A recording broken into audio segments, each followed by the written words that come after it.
Okay, so as I say, we're going to be talking about disaster in this session, and in particular how we can prepare for it so that we get the best possible outcome. We may not be able to control events, but we can often control our reaction to them better. I'm very pleased that we will have with us discussing later on Rohit Jigyasa, who is from ICROM. ICROM is the UNESCO agency which deals with conservation, and it is based here in Rome. And at American University, we've had a long-standing relationship with them. We've had we've done several projects with them, and we've had interns work with them. And I've really just been so impressed at the work they do with an incredibly small staff, actually.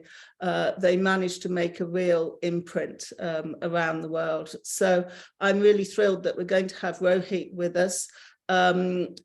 He is someone who has a lot of first-hand experience of working in disaster zones, so he will have experience to share with us.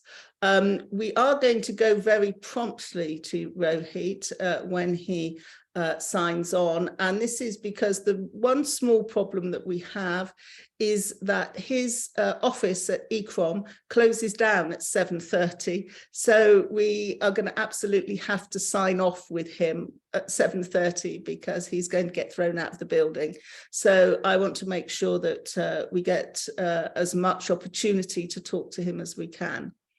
But what I want to start with is just by looking at an event, briefly at an event that I'm sure those of us who have who love cultural heritage and love culture will remember, and not, it must be said, with any great joy.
So what is one lesson that we can learn from the Notre Dame fire? Well, it's that it's much easier to get money for repairing a disaster than it is for preventing it in the first place. I know that some of the people who'll be watching this presentation will have first-hand experience of this. They're probably shouting at the screen at the moment, but that was definitely the case for Notre Dame. I've got here an article that was in Time magazine in August 2017, and it's showing how because Notre Dame has joint responsibility of the church and the state, and the priests had asked for many years for the government to pay for repairs, since it is the government that owns the building, but they had only managed to get €2 million for that purpose. It says staff say that money covers only basic repairs and falls far short of what is needed. Without a serious injection of cash, the building will not be safe for visitors in the future. That was in 2017. And as you can see, this is photographs taken at the time. The gargoyles actually don't work, and there are little plastic tubes above for the water to come out. And the response that the church got, whoops, let me go back. The response that the church got when they asked for this extra money, they got an extra €6 million, but a Ministry of Culture official said, well, they shouldn't expect to get regular help of this kind, because to the government, the cathedral is just one of many old buildings in need of care. And an official said, France has thousands of monuments. Notre Dame is not the most pressing, and she said it will not fall down. So that was not a very smart statement to make in view of future events. However, this 6 million was not forthcoming, but when the cathedral burnt down, there was this sudden rush to give money, and millions, indeed almost $1 billion was pledged. There was a lot of publicity at the time that people pledged money without necessarily following through on it. So I wanted to check to see how much actually had been given. And this is the situation in October 2022. At that point, cash donations totaled €841.5 million, with an extra 5 million in skills sponsorship as well. So almost $1 billion, not far off $1 billion. So, and even that's not going to pay for everything. So, you know, $1 billion at the moment, when, you know, 6 million was previously thought to be an extortionate amount. So, and this is very common, and this is one of the biggest issues in trying to prepare and plan for disasters, is that the amount of money needed to do the work in advance is really very small compared to how much you're going to have to pay out if you haven't done that planning. But it is not an easy argument to make. So this is what we call disaster risk management or disaster risk reduction. The former term is probably more commonly used, but the latter term has tended to be more popular amongst people who deal in the disaster field. That's not my speciality, but as I understand it from the literature that comes through to me, the disaster risk reduction is preferred because it makes everybody accept that you have a risk, and that everybody has a risk these days. And we have to plan for it, but you can't really manage the risk out of existence.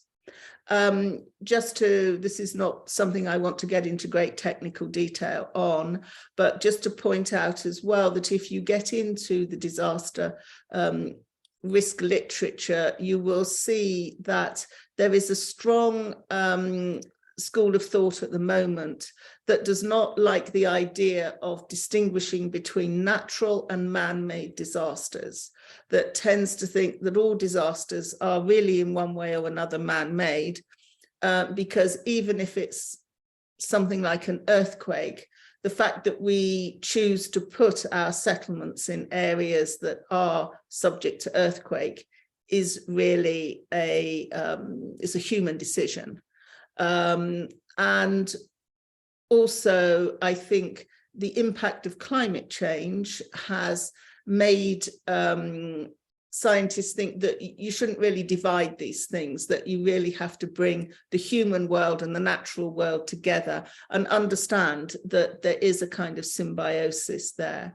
So just to point out that if you go into the literature, you will see these arguments developing. Now, there have always been threats to heritage.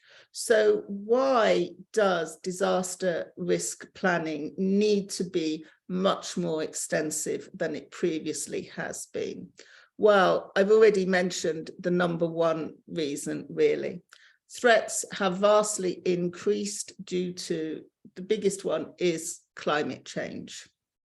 The United Nations International Strategy for Disaster Risk Reduction has estimated that 76% of all disasters between 1988 and 2007 have been hydrological, meteorological, or climatological in nature. And of course, there's no way of knowing whether any individual event is the result of climate change. But overall, the great increase in this type of disaster shows us the impact that this is having. And this is very important because there has been a tendency in the past to think that you only really need to have disaster risk management plans if you live in an area that's subject to extreme weather, or if you live in an area that's an earthquake zone, or if you live in an area that's a conflict area.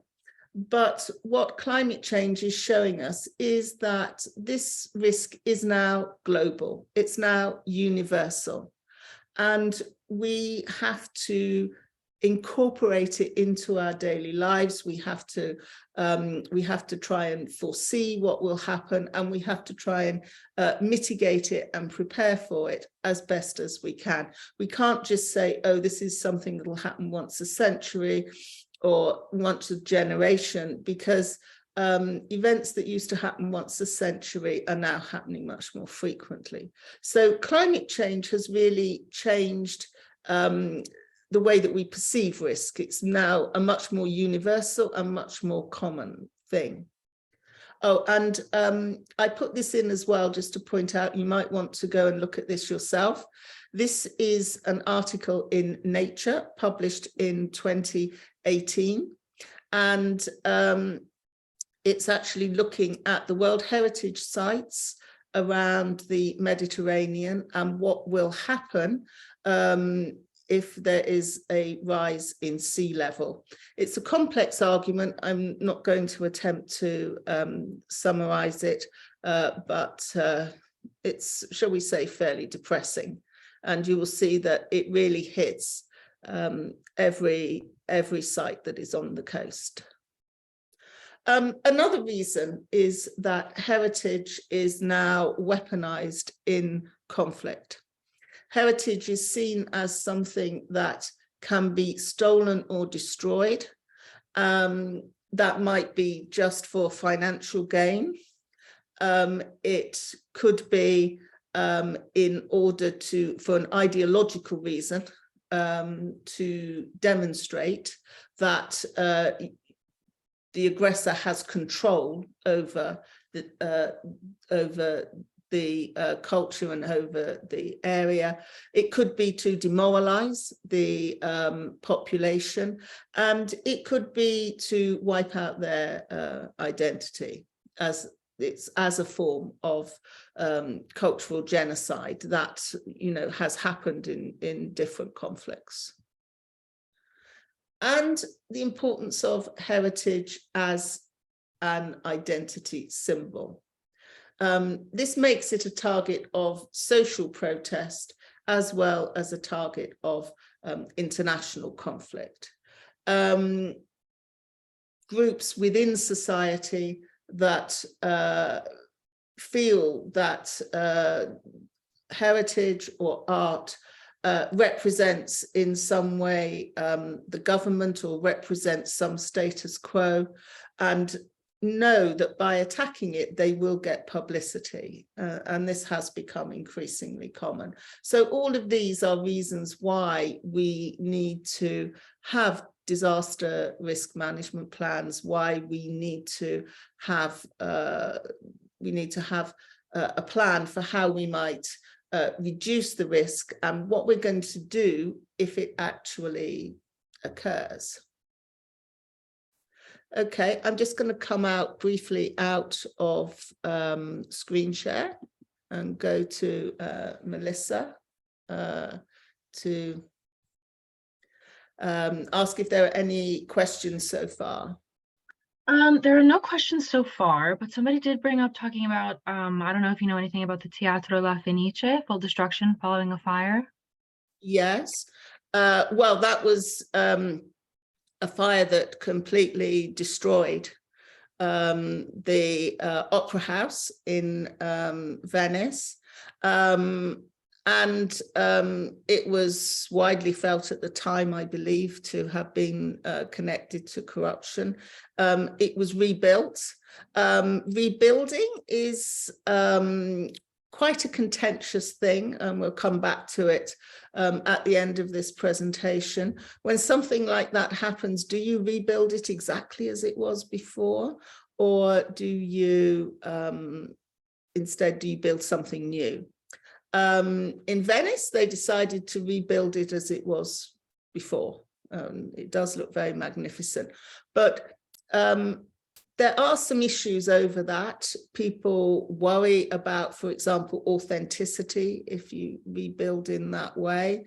But it usually is the case, especially in a place like Venice, that there's strong local pressure to rebuild as it was before. But okay, I will now push on.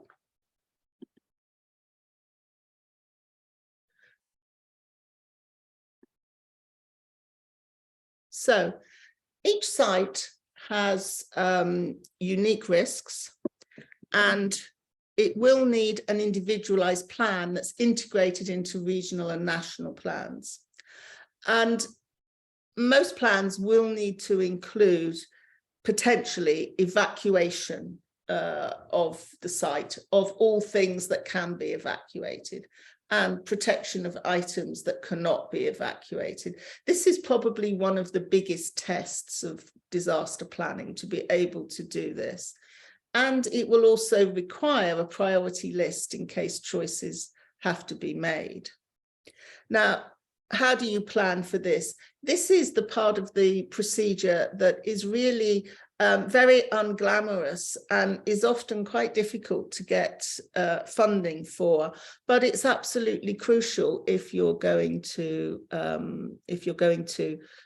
have a positive response, if you're going to be able to make a difference. The number one thing is record keeping. And that's particularly true for movable, tangible heritage. So that is things like museum collections, art collections, the contents of historic houses. Inventories are especially important, and they need to be good quality inventories as well. And the reason for this is because, unfortunately, disaster is a time when looting and theft become very, very common. And so that is something that, as well as dealing with the immediate situation, you also have to deal with the fact that things are likely to be stolen. If that happens, you're going to want to raise the alarm very quickly. And the reason you want to do that is because you want to stop the objects getting into the trafficking network, into what we talked about, for example, in the first session that we did last week. And you shouldn't underestimate the lengths that people will go to do this. I remember when that terrible time in Afghanistan, when the Taliban were going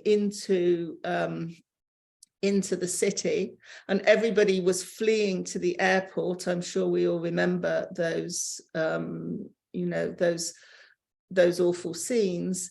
And I remember people on social media saying that they had seen known traffickers inside Kabul. They knew that this was a place to go to. So we shouldn't underestimate how people will target disaster areas. And it's very important to be able to give information to people like ECOM. ECOM is the UNESCO agency that deals with museums, and it has begun what's called the red lists, where they give the alert of cultural objects that are at risk. But then there's a variety of disaster situations which may require evacuation. And these can be, it can be a conflict, it can be an earthquake, it might be a flood, it might be a wildfire coming in your direction. There are all kinds of situations it might be necessary to do that. But it pretty much always is a last resort, because there's a lot of risk attached to it. There's a great risk of damage and also of theft, and there's a great fear that items, once removed, may not be returned. I'm going to show you a short trailer for a documentary that was made that focuses on the evacuation of the museum at Aleppo. My colleague, Sama Abdel Ghafour, who's seen this, he's from Aleppo himself and was the curator at that museum at one point. And he has assured me that this is, even though some parts of it are dramatized, it is a pretty accurate account of how things went. So it will show us exactly what happens if you are suddenly faced with having to evacuate your entire museum.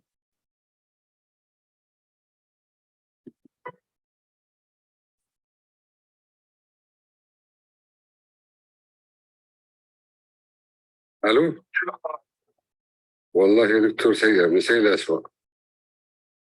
بكره تمام حبيبي لسه في متحف وصلي صلاة العبد.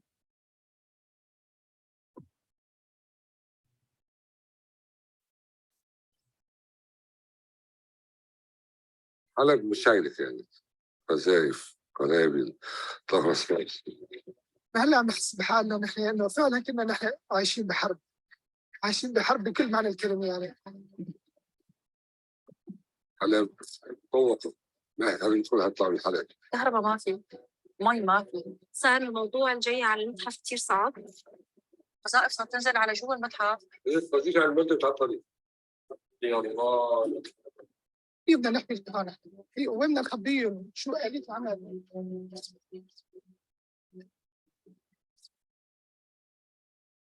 صرنا خط الجبهة الأول. كان خوفنا إلى أيام لا سمح الله نفقد السيطرة على المتحف. تم اتخاذ قرار نقل السبب المشكلة. بطال حلب كان خارج الخدمة ما في غير بالبر. نحن قادرون على نقل حوالي 24 قطعة أثرية.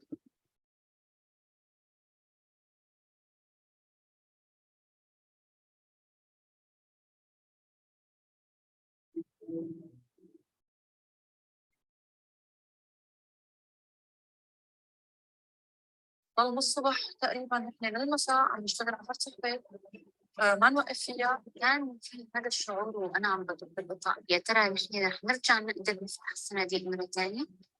بس بدنا وصلوا أأمن عليهم إنه وصلوا بعدين شو ما بده يصير، بس إنه بس نحن نأمن عليهم. ايه تمام، يعني قد ايه بتشحن بتطلع؟ ايه شوية لنص ساعة إن شاء الله، نص ساعة ونمشي. طريق خلاص مقنوص وبينزل عليه قذايف وبأي لحظة بيهجموا عليه. شباب هون لازم ننتبه منيح، طريق على اليمين وعلى اليسار مقنوص، نمشي بسرعة. طريق يعني طريق موت.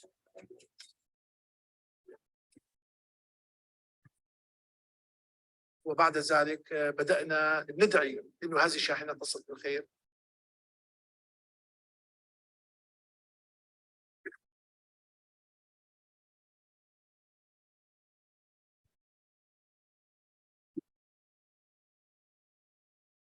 إن هذه الحجارة التي تبدو هشة ولكنها ذات قيمة عالية. فإذا بيروح تاريخ سوريا.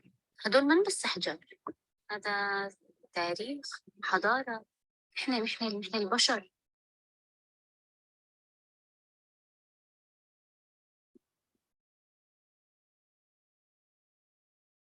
So you can see that if you're going to do something like that, you've got to have, it's better at least if you've got some planning in advance.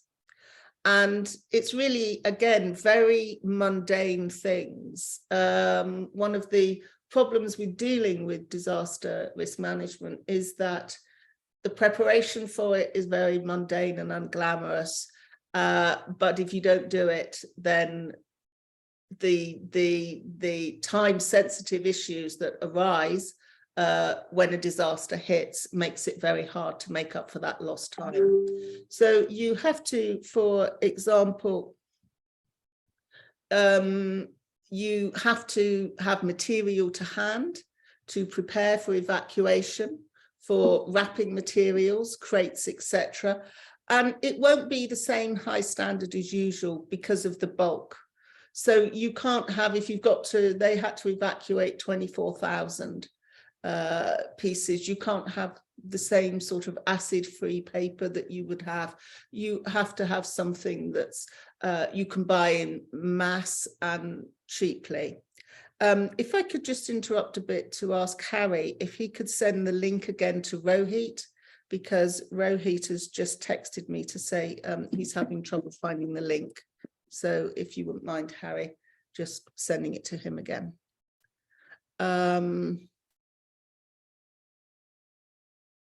So, and here is an example here. This is the SHOSI project, and that stands for Staving the Heritage of Syria and Iran. They ran a course called First Aid for Cultural Heritage. This was run in Erbil for Iraqis. I'm going to come back to this project in a moment because it's something that I'm sure could be of interest also to other people who are viewing this presentation. But that is an example of a place where, you know, you might have to evacuate very quickly. So this is the final exam in Erbil for the people who took the course. They were given 15 minutes they were given artifacts, obviously fake ones, to protect, and then they were given 15 minutes to find the materials to protect the artifacts and to hide them using only the objects that they had in their dorm room, because you may well have to improvise on this. And you're going to have to organize and plan this. Sorry, I'm just going to see if Rohit is okay. Okay, he's got it. Rohit is joining us. That's good. So here, for example, you have to organize how you're going to pack everything up. If you noticed that in the film, they were actually doing it in quite a systematic fashion. They were writing on the crates what it is, because you really do have to be very aware of how many items get stolen during such an operation. And there's no point in saving it if it's going to then be, you know, stolen afterwards, because all your work is in vain. So you have to have organization at the point where they're leaving. But obviously, you've also got to organize a destination, and you've got to organize that as well. So you have to like plan out how you're going to stack these crates, so you actually know what's there and you can tell something if something goes missing. I'm just have to call out as well that this work is very much been pioneered by Aparna Tandon of ECROM, and that's her credited at the bottom of this page. She has done amazing work on this. She is a colleague of Rohit's at ICROM. Now, here's Rohit with us. Hi, Rohit. Just be 10 minutes or 5, maybe 5 minutes. Some items will be impossible to move. Large mosaics or wall paintings that can't be moved, you have to protect by sandbags. And just to point out that such protection is a similar technique saved Leonardo da Vinci's Last Supper when it was bombed in 1943. So the fact that we can go to Milan and enjoy this today shows how effective such a technique can be. And here again is the Chaussee project, which was carrying this out with people in the field. And building false walls as well to protect objects, which also makes, if you build really over the floor of, there's a mosaic underneath that, you cover it up and put breeze blocks on top and cement them, it makes it very difficult to loot. And people have been extraordinarily inventive in hiding objects. And the story I love the most actually is the one in Naples, in the National Archaeological Museum in Athens. The Germans were approaching Athens. The Germans famously loved antique statuary, and so there was a great fear in the National Archaeological Museum in Athens that their material would be removed. They got a lot of it out, but you know, they have these absolutely massive statues, male statues, the kouroi, which would be quite impossible to move. So they dug up the floor and buried them underneath and relaid the floor so that when the German troops came in, they thought they were looking at an empty room, but everything was actually underneath the floor. Extraordinary story, but that's the kind of ingenuity that is needed.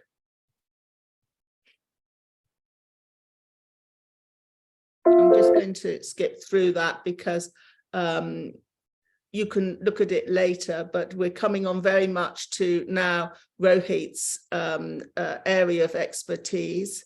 The first aid to cultural heritage, which is done by ECROM, has run courses all around the world in teaching this kind of disaster preparation. This was one, for example, that was done at Penn Museum, which simulated an attack on the Cairo Museum of Islamic Art, which has a large glass collection, which, you know, is a total nightmare to try and protect. But when disaster strikes, one of the things that happens is international aid pours in. But it's really important that local people don't get pushed aside. And this is because they have vital local knowledge to contribute. And they are also very much going to have their own priorities. And they may be different to the priorities of international aid organizations. This can be a real problem. In the international aid organizations come in, they have their own agendas. They often do things in a particular way, which might not be very culturally sensitive to the people of the area. And this is where I want to really stop sharing and bring in Rohit, because this is very much his area of expertise. Rohit has had a long career in working in disaster situations. In fact, he once had a UNESCO chair in Japan that had just the best name ever for a job. It's like professor of risk and disaster. But he has worked a lot in different communities, and he's very much pioneered as well the idea of ensuring that traditional knowledge gets incorporated both in preparation and repair, and ensuring that local communities don't get marginalized in a disaster situation. So Rohit, welcome to you. Thank you. Thank you very much for joining us. I've already explained to everyone that you're going to have to leave us in 21 minutes now. But I know you have you've had a long career working in this area, and you're currently working on the Mosul project. Perhaps you could just tell us a little bit about what is involved when you go into a disaster situation, and what are your priorities and how do you approach it? Thank you very much, Valerie. Thank you for inviting me. A couple of things I would like to just say in response to your very valid and important question. I think the most important thing for us as heritage professionals to come in a disaster situation is to really make a point that heritage is a very important asset for people's recovery, more so psychological recovery in a conflict or a disaster situation. It's not just a matter of objects, materials, or structures. It's really something which is deeply connected to people, deeply connected to communities. And often I have found that in disaster situations, people tend to think that the only thing that people require or the victims require is a kind of basic shelter or food or these necessities, which are of course needed for survival. But culture and cultural heritage is as important as anything else for people in that grave situations. And it really brings people around. Heritage is actually it is a node. It is a pillar around which communities gather and support each other. And so positioning heritage not just as a victim, but positioning heritage as a source of resilience is something that really is now being understood more than ever. Because the predominant notion has been that heritage is vulnerable, it has to be just protected, and people always kind of make a point that why are you talking about this elite heritage when we have people to take care of?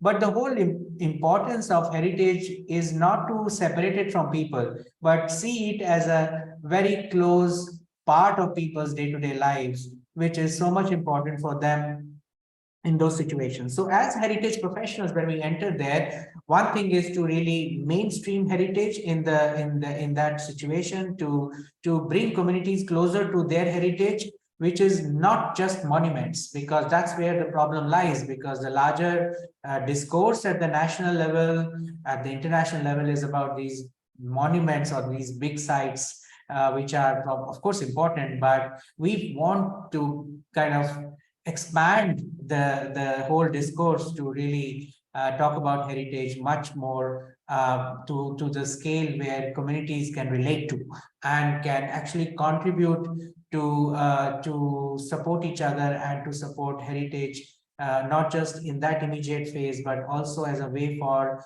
bringing them out of that situation towards normalcy, So that's the kind of important work that we have to do as heritage professionals. And the other important point that I want to make is that a lot of heritage is also where people live, which is why it is also part of our humanitarian response. So we also work very closely with all the other organizations which are very important at that phase, in those phases, for humanitarian kind of relief, for the deciding on the recovery and rehabilitation of the communities. So we work together with all these other institutions, organizations from disaster response and recovery sector and make ourselves really viable. And it is now being increasingly recognized. I can say that with confidence. From 20 years before, when I started to work in this area, there was really, I remember when I was in Japan, in Kobe, for the World Disaster Management Conference, and we as heritage professionals went there to organize a session. We were told that why are we there when we have to talk about people's immediate needs.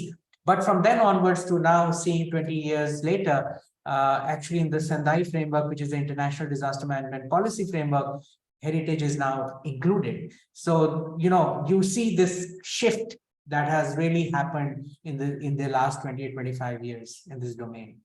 Right. What about moving forward on from the immediate disaster? What about the kind of decision making in terms of how to rebuild and how to recover? There is a bit of a problem, is there not, when you have international organizations that have their own agendas and have their own priorities. How do you get them to really acknowledge the needs that local people, they have their own ideas? There are not many aid organizations that come in and say, we would like to give you money. Here is the money, you decide what to do. The problem is that aid organizations often want to control the agenda as well. How do you see the way moving forward to make it more collaborative and more community-based? Yeah, so it's a very good question. And obviously, these donor organizations have always their predetermined agendas and notions. But what I would say is that what my experience says over the years, that we as heritage professionals especially can become really intermediaries, facilitators between these international organizations and the local communities. We make both sides realize how important it is to first of all, to the international donor organizations, that it's very important to understand local cultural context when you are there, because there are so many ways in which culture can actually help in recovery. So if you are coming with all the good intentions but don't understand the local cultural and social context, you will end up increasing their vulnerability. And we have enough research to show that. So on one hand, we are able to really inform these international disaster or donor agencies that how important it is to consider cultural context, which means that you have to first understand what the context is. And that means you have to relate to the people to whom this culture belongs. So there's a very important kind of awareness that we bring in that way. On the other hand, for the local communities, sometimes we also try and make them understand that a way to move forward is not to separate what is tradition to what is modern, because there's a lot of misperceptions among local people that only ticket or only step towards reducing disaster risk or becoming safe is to adopt modern technology, modern ways of living, because all that is old and traditional is outdated. So we also have a way of telling these communities that, look, you don't have to aspire for what is coming from outside, but what you have to do is to use your culture as a way to innovate, to really, because culture is not static. It is not something that you just say, because this is a notion that people have, that when you talk about heritage or culture, you talk about something which is from the past, which is no longer alive. And so it is outdated. So it doesn't belong to, their development. So the idea that heritage is something which is continuously evolving, which is continuously requiring innovation, adaptation. And so by working with international organizations, you can actually develop new ideas which are based on your accumulated knowledge and not really look for something completely, so that also instills a sense of pride in local communities. So when these donor organizations come, they are able to really work with them in a more, with a much more pride, with a much more sense of confidence rather than just being a mere recipient, of an aid. So that's the kind of importance that we as heritage professionals can have in these situations. Yes, yes. What we've spoken in this presentation about how disaster risk management, disaster risk reduction is now something that we all need to think about in a sense, whereas I think people thought it was a rather niche problem. But there is a way, I think, in which climate change has changed that for the world, in that now it's going to be everybody's problem. Do you see a change in the way people think about disaster and risk, or are we still fighting a battle to get people to take it seriously? Yeah, no, it's a very good point you have just mentioned. One of the things that we have been continuously working towards, and I think this is important. For long, disasters, climate change, development have all been separated from each other. All have their own kind of departments, institutions, and professional kind of background. So we don't see the connection. And what is becoming more and more evident, and there are ample examples to show that increasing disaster risks, what we do with what's happening with our climate change issues, and the way we do development is very strongly interconnected. And heritage is not just for us to protect because it is source of identity, but it also shows us, as we were mentioning earlier, a way in which traditionally communities have adapted to changing environmental conditions. So there's a lot of knowledge embedded in the way you deal with disasters and you deal with changing environmental context. And climate change is not new, it was always there. So what you learn from heritage and from history is that how communities have skillfully used their local resources and use local evidence to adapt to the changing conditions that are around them.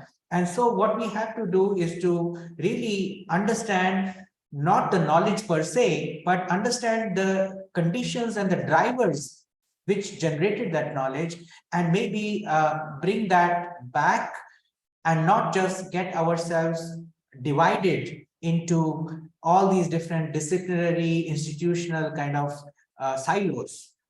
Because this is a huge problem where I feel that heritage professionals, provided they are better trained, provided they have better kind of skills, can play this role of bridging these silos. Because heritage is something that can really, if we position ourselves well, can help to make these linkages, rather than kind of sitting separately as a standalone culture sector. We can play that role of bridging, which is really, really required to make the difference. Yes. I absolutely agree with you. I was recently on a call to do with trafficking in conflict zones, and about, in particular, obviously, very topical at the moment with Ukraine, and worrying about how collections in museums there need to be evacuated. And I pointed out in that such risk plans could be combined with other risk plans, because in all honesty, if you have to evacuate a museum at that particular moment of the evacuation, you could be evacuating for an oncoming flood, you could be evacuating for an earthquake, you could be evacuating out of the way of warring troops. But essentially the evacuation is the same, the actual mechanical process of doing it is the same. And if we could have integrated plans, it would be so Absolutely. much to No, you have mentioned something very important, Valerie, here, because and I would say from the point of view of even disaster risk management, for long we have been saying we need to make a DRM plan, or disaster risk management plan, and we need to make a climate action plan, and we need to make a visitor management plan, and this plan and that plan. But then we end up creating like series of plans which nobody kind of reads, and we put them in shelves, right? So what we are really talking now is that all these different sectors have to speak to each other, and there has to be one integrated way of handling which considers all these elements, right? So even the way you manage visitors can have an impact on climate change and can have an impact on the way disasters are created. So I think absolutely you are right. And I think this is really, really important, how not we get ourselves kind of, we have for long categorized ourselves too much, specialized too much. Now is the time for us to really think, as somebody mentioned in the chat also, in an interdisciplinary manner. This is just the key to making some change on the ground. Yes, absolutely. Yes, but I think it's one of the things that is most difficult to do, in fact, to make people kind of cede territory and come together in that way. As Gary says as well in the chat, the group that gives the money usually wants to have the most say, and that of course is a problem. You at ECROM, you do run, Aparna runs these fantastic first aid to culture courses. Do you think that ultimately that kind of education is the key to how we will deal with this, running, really educating people in the field and then maybe them educating their communities? Is that going to be the best way to deal with it, do you think? Yes, absolutely. This is one of the ways, but this is not the only way. I think we have to address it at multiple levels. One is that we have to address, on one hand, at the grassroots level. On the other hand, we also have to influence decision makers. So I really firmly believe that we have to do bottom up, but also top down. And at a certain point, they have to come together. So that's one important part that I would really emphasize. On the other hand, I would say that, well, when we talk about emergency response, of course, it is very important, but response is not something that's a phase in itself. Response has to lead to better recovery. Recovery has to lead to better preparedness. Better preparedness has to lead to a more risk reduction policy, which is going to prepare ourselves for the next disaster in a better way. So I think we need to also try and see that in the disaster situation and what climate change is doing is posing a kind of a serious threat to us, which kind of brings us in a situation where we have to act fast and we have to act kind of in a certain, where we want to kind of respond because there is a certain thing we have, if we don't do it, will be. But I think we have to have a long-term perspective.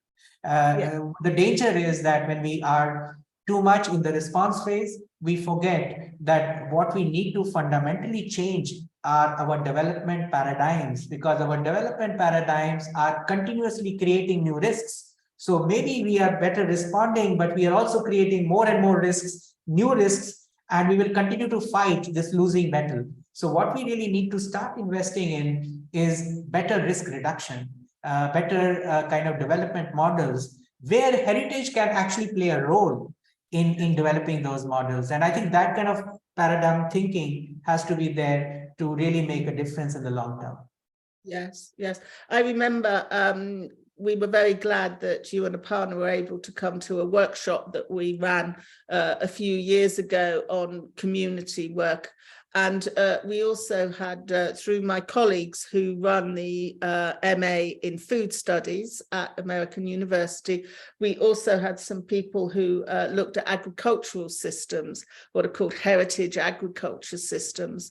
And it was quite extraordinary how these traditional methods of farming, in actual fact, are very good at reducing risk of flooding, and they also increase biodiversity, but it's really quite difficult. One of the points they made was it's quite difficult to get that recognized, in fact.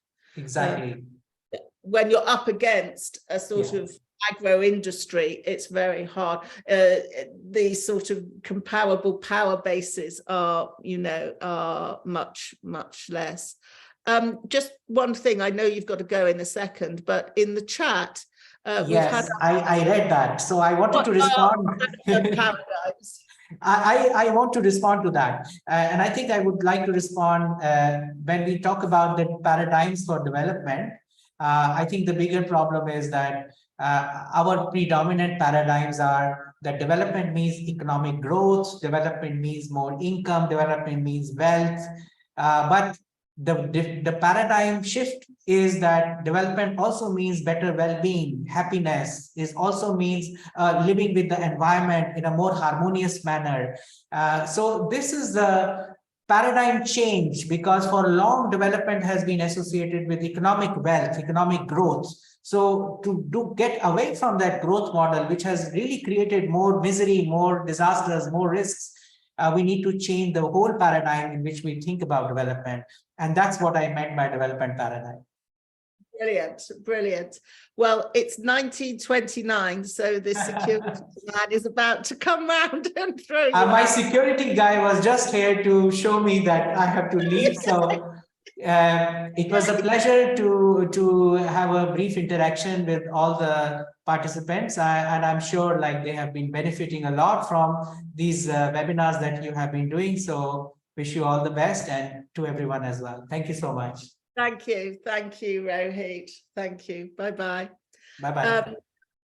So as Rohit leaves us, to everyone else, I'll go now to, I'll just very briefly go back to the presentation. We were actually almost at the end, but I'll just go through the last two slides. Which Nepal was a place actually in particular that the community had very different ideas on what should be the priorities after the earthquake. And even the army and the police and community members worked together to repair first the temples, because people really wanted that focus of their faith. Often faith-based buildings are the focus for cultural resilience after a disaster. This is the last slide. This is New Zealand's, which obviously is, as we know, is a place that has had earthquake, big earthquake damage.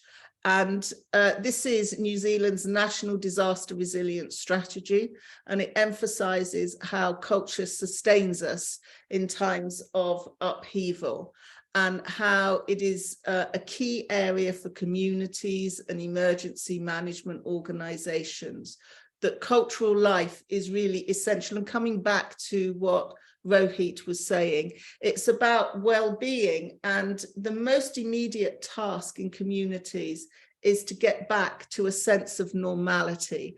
So whereas, for example, donors may wish to give money to repair some very important monument or something that is world famous, for the local people, it could be the market that's the most important thing, because that's their daily rhythm, that's their daily life, and we have to kind of understand that. I think that was my last one. So I'm coming out of screen sharing now.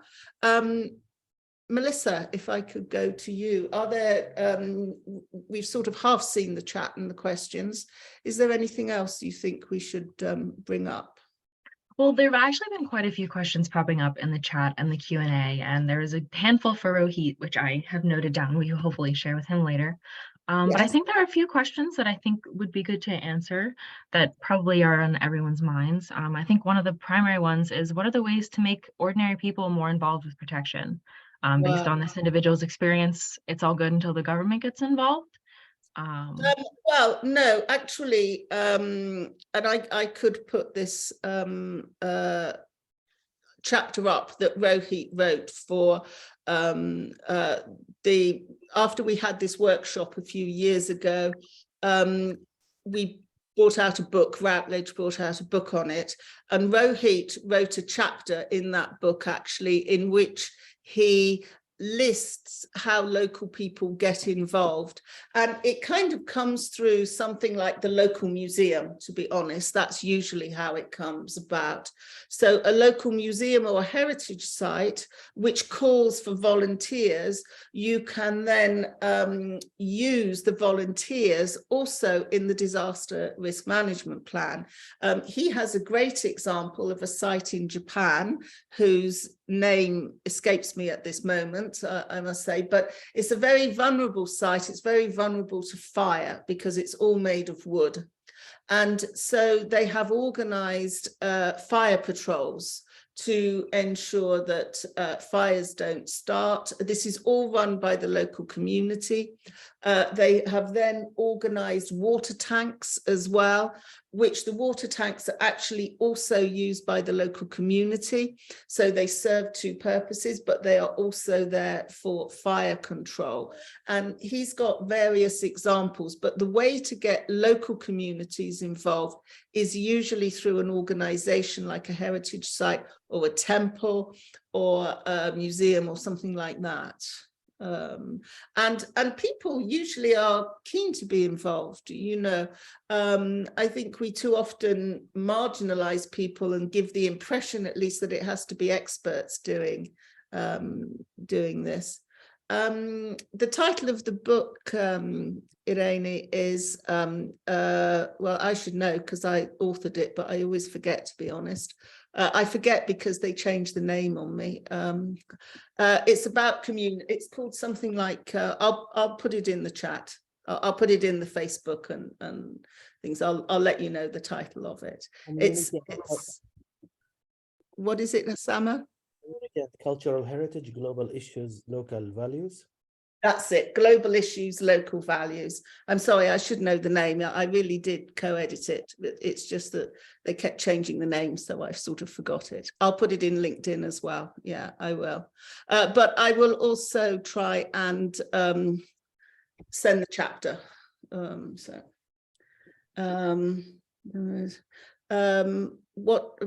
Is there anything else in particular, Melissa?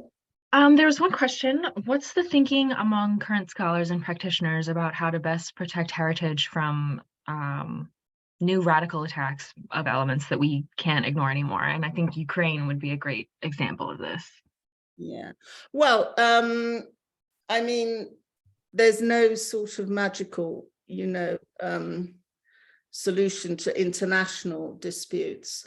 What can happen is protection, you know, the kind of thing that we saw at Aleppo, and just your disaster risk management plans. Of course, more isolated, you know, individual attacks, they also are important, by the way. If we recall the attack that happened at the Bardo Museum, obviously there's sort of security measures now at museums. It used to be the case that at a British museum, you just walked through the gate and straight up and into the museum. Now you walk through the gate, you go left, or you join a very long queue, and you go through metal detectors and you have your bag searched and everything. And, you know, that is our life now. That is our life. But as regards to the major big issues of what's called peer-to-peer fighting, which is what you have in Ukraine and Russia, I think in a way it's taken us a little bit by surprise, to be honest, because in the 20th century, a lot of work went into the idea of the Hague Convention, of what was called Blue Shield organization, which is still a very important organization, which would actually say when buildings were important cultural buildings and put a symbol on them and hope that, you know, in under international law, they would not be attacked. And that was an idea that we had in the second half of the 20th century.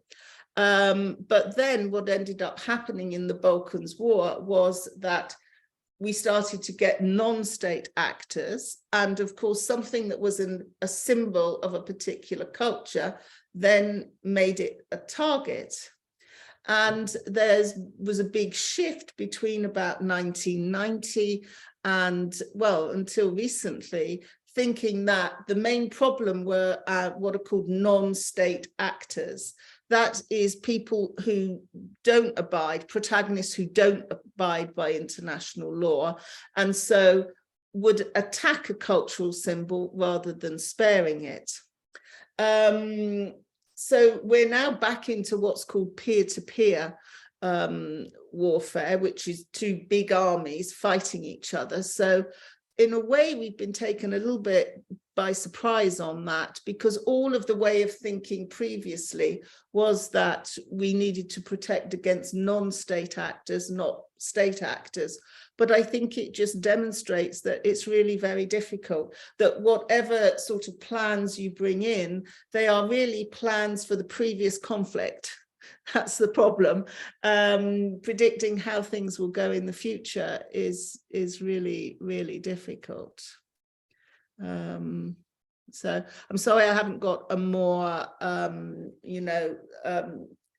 more positive answer to give to that, but I honestly don't know anyone who does have that.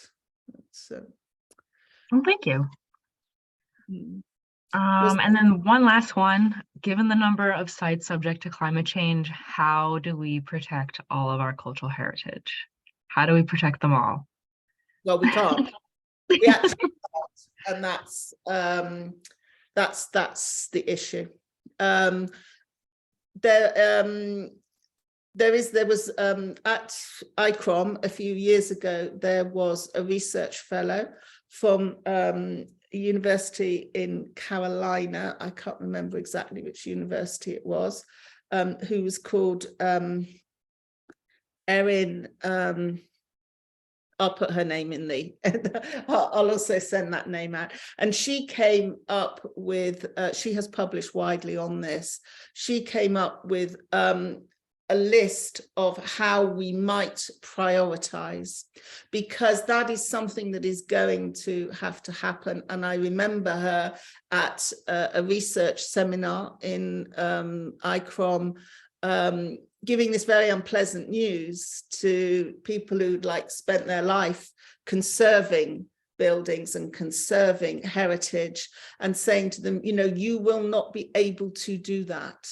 It will not be possible to conserve everything.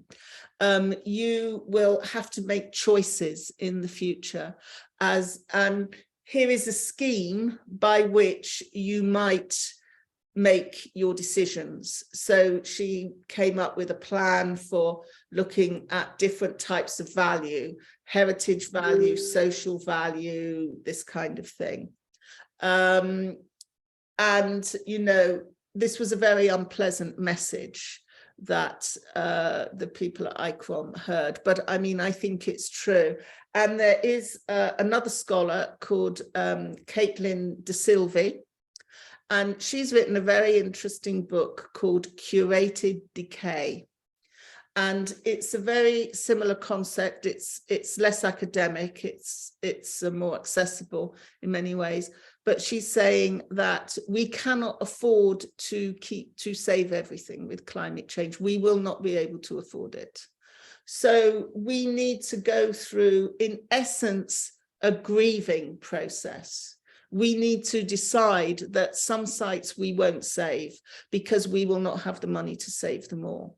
And when we decide that, we should do this in a sensitive way so that people who are emotionally attached to those sites get the opportunity to kind of say goodbye to them in a sense, but to recognize that this is something that will be happening.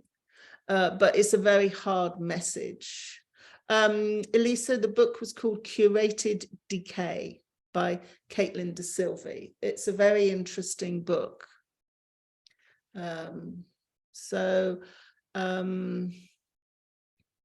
I think, is there anything else, Melissa or Sama, or that you? I believe there are a few more questions. If we have time to answer them, I can surely pass them on to you. let's just do it quickly. Yeah, we're fine. Okay. Another question kind of related to the one we just asked was, should all heritage monuments be protected in the same way, but in different context? This individual is thinking of debates surrounding whether we should preserve monuments that represent intolerable time periods. Well, I think that's a really, really big question.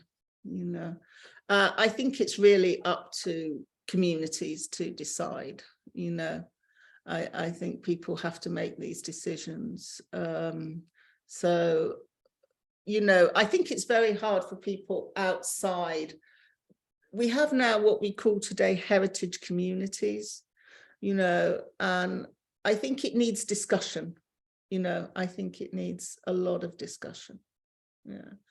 But I don't think it's going to be a painless process. I think it's going to be a painful process. And I don't think there's no way around that. Yeah. Yeah. Absolutely. I'm not being very positive here, I'm afraid, but no, but you're being honest, and that's important. Yeah. Okay, another question that we have are, what are some of the existing measures that are in place to protect cultural heritage in conflict zones? Well, they're all different, Right. you know, so I couldn't really answer that question. Also, I couldn't answer it because, to be honest, if you've got good plans, you should keep them to yourself. You know, you shouldn't be advertising them. I mean, that's one of the key things with your plans for dealing with conflict, is you keep them to yourselves, you know. So but I do think we just need to raise awareness of this, you know, that these are things that need to be done. They need to be part of our general management, you know. I mean, we go back to the beginning to, you know, Notre Dame, when, you know, the people looking after Notre Dame dared to ask for some extra money, and they were told that 6 million shouldn't expect to get it again, you know. In the end, we're paying literally billions to rebuild it. You know, but that is the situation we're in with regards to awareness of the problem, you know. So, I mean, raising awareness is important, I would say. Absolutely. Now, in a similar vein, in terms of awareness, how can you, when you're going in and making an effort to repair and after disaster, how can you respect local experts and local priorities for said cultural heritage if that local leadership is corrupt and working against the local cultural heritage experts? Well, you know, I think that's where people like Rohit come in, you know. Yes, and I think the question was posed to him. Yes, I mean, he is extraordinarily good. I mean, he's not here now, so I can say this. He's extraordinarily good at dealing with these situations. Yes. And he actually has a very firm idea of not perpetuating injustices, because that is something that could happen in rebuilding as well. And in fact, again, he comes up with a lot of examples of this. I can't remember now if this is in the book or if he said it at the workshop that we did, but he said one of the things you have to be careful of is that, of course, the people who have the power and have the money are the people, if you're not careful, end up making all the decisions. And then you can discover that this rebuilding of a community rebuilt it for some of the community and got rid of other people. So this is where you do need, I mean, we're talking a lot about bringing in communities and bringing in people who are not experts to make sure they have their say, but there are definitely occasions when you need people with experience in this, like Rohit, who can mediate these situations. But, you know, there's no magic solution to them, you know. Right. Similarly, do you believe that the local population should have a major or minor role in the protection or disaster relief, as opposed to being completely passed over by disaster relief professionals, as we often see? Well, I think that's what we're saying, is that they need to be included. Yeah. And indeed, it would be absurd not to, because whatever happens, they're going to be the people who are first at the site. I mean, you know, they're the people it's happened to. So,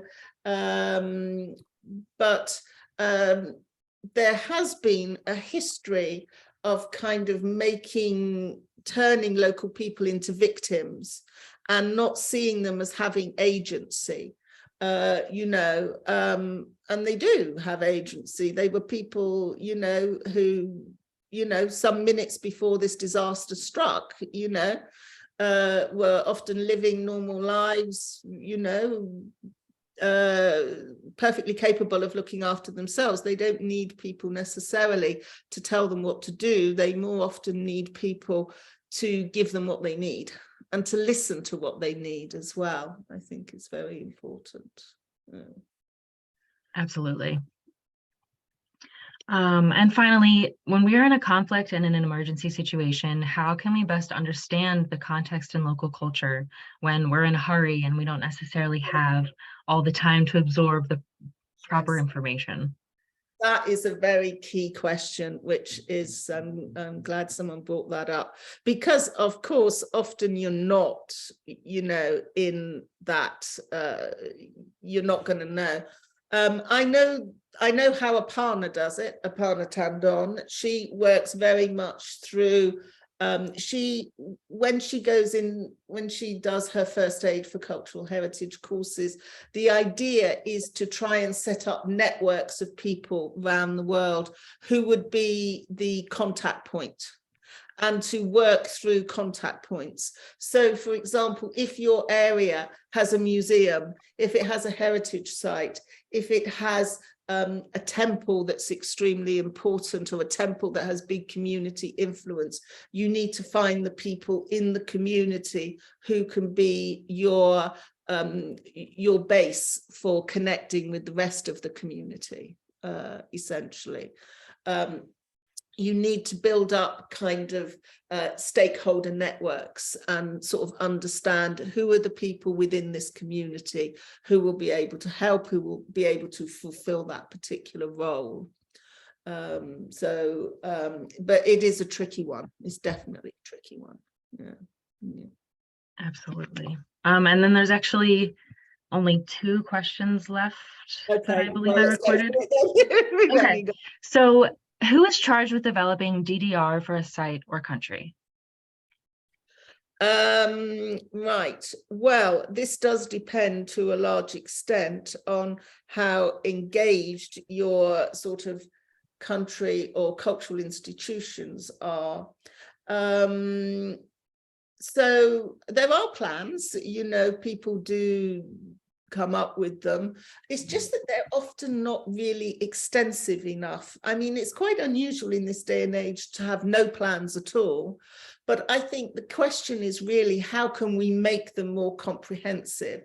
As Rohit and I were saying before, often, for example, the response to conflict is seen as being completely different to the response to climate change, whereas they might actually have a great deal of overlap.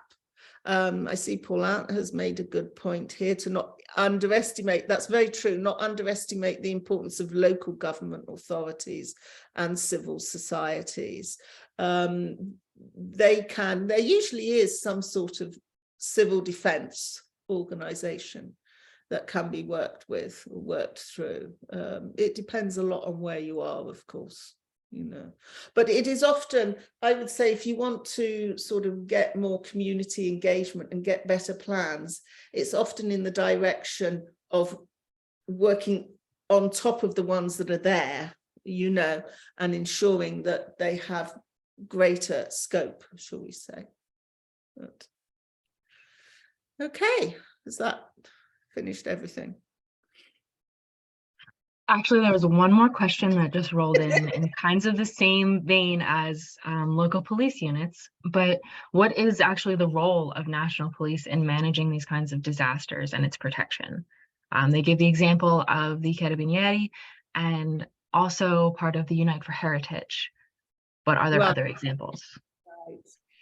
Yeah, there are examples. Actually, one of our colleagues who is on this call, Stefano Berganzini, he does exactly that. He's stability police, and he works in a unit that does that, that goes into areas that have had disaster and works to stabilize the community. So it really, there are various organizations that do it, that do run these kinds of policing units. But it still does depend really on where you are. For example, in Austria is particularly well organized in this regard, in that they have units of the army which deal with cultural heritage, which deal with just about every form of protection, and they run training courses that are really phenomenal, frankly. But then obviously, you know, you would go somewhere else that wouldn't have those resources. So it does depend a huge amount on where you are. Yeah. Thank you. Okay, well, thank you very much, Melissa. You've done another star job again in fielding all these questions. Thank you so much. And thank you, everyone, for all your fantastic questions and for engaging in the chat. Thank you each for answering each other's questions in the chat and sharing. That really is very, very, you know, it's very helpful, because obviously we can't do everything. There's Stefano, who's just answered. Yeah, but and I look forward to our session on Thursday, when we'll be looking at the impact of tourism. Don't forget to sign up to Facebook and to LinkedIn for more communication, and I look forward to seeing you all there on Thursday.